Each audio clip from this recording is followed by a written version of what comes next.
Hi, welcome to another edition of Whackstar Hunters. We're going to be doing some cooking today, and we're going to do the bread and butter of all wild game cooking.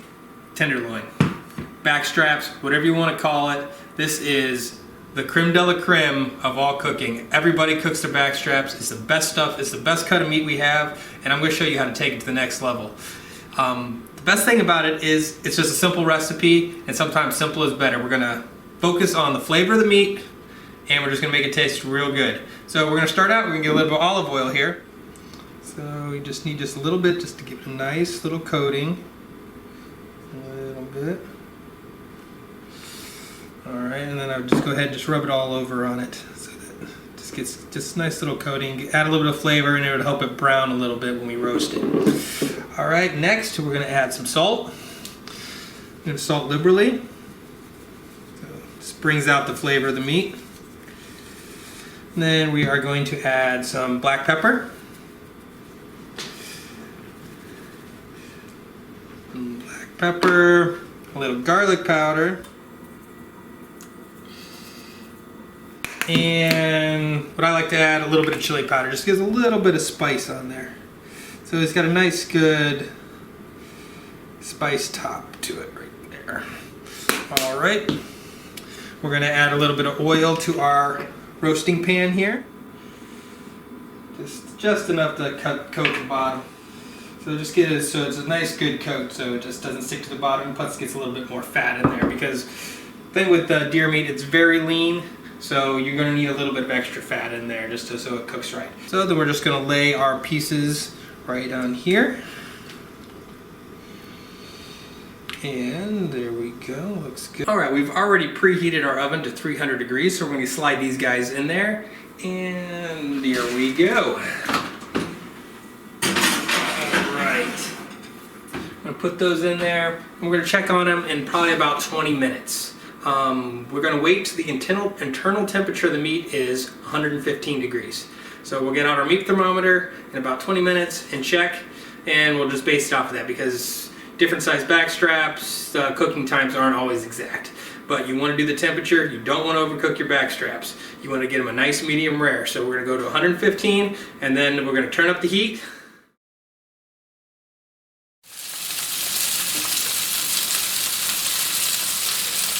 Alright. We take our temperature. Right now it's about at 120, which is right about where we want it. We went around 115, 120. Alright.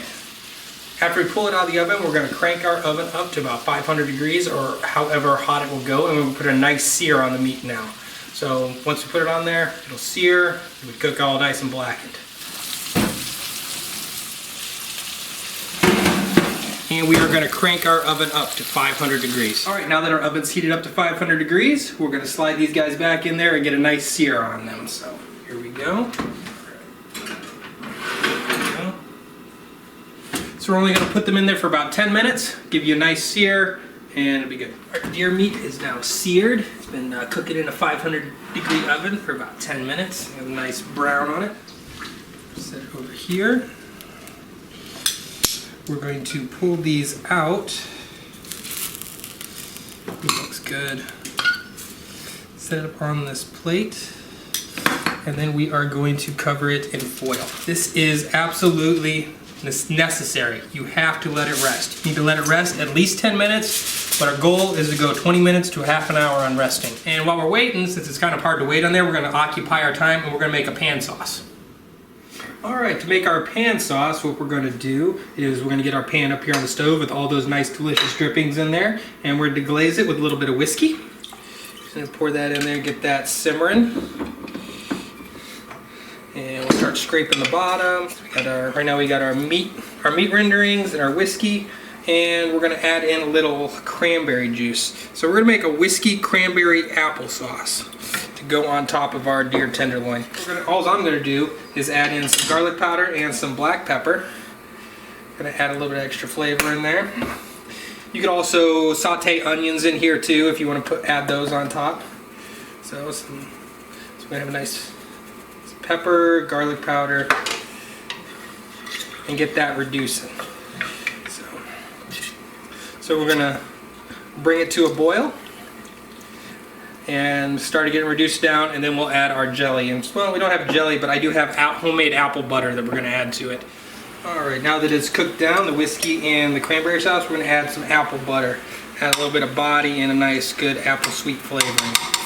So plop down a couple spoonfuls in there and get it all nice mixed in. So thicken it up a lot. Then you're going to bring it back to a boil.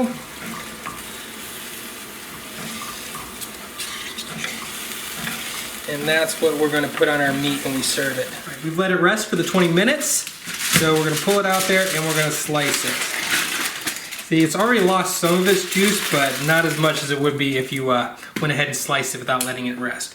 So we're going to go ahead and pop this guy up right here on the cutting board, and we're going to slice it. We're going to slice really thin, right here. And the edges are usually a little bit more well done, but the center should be nice and delicious.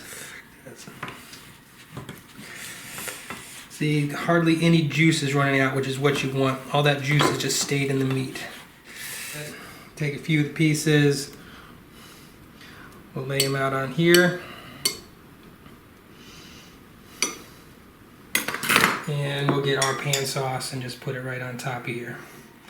So go ahead, give it a try here.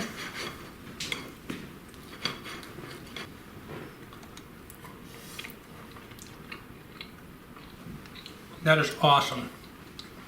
Nice apple whiskey flavor. Delicious. Thank you for joining us for another episode of Whackstar Hunters. Be sure to subscribe to our YouTube channel, like us on Facebook, and comment on our videos. Thank you very much, and remember, hunt hard, eat good.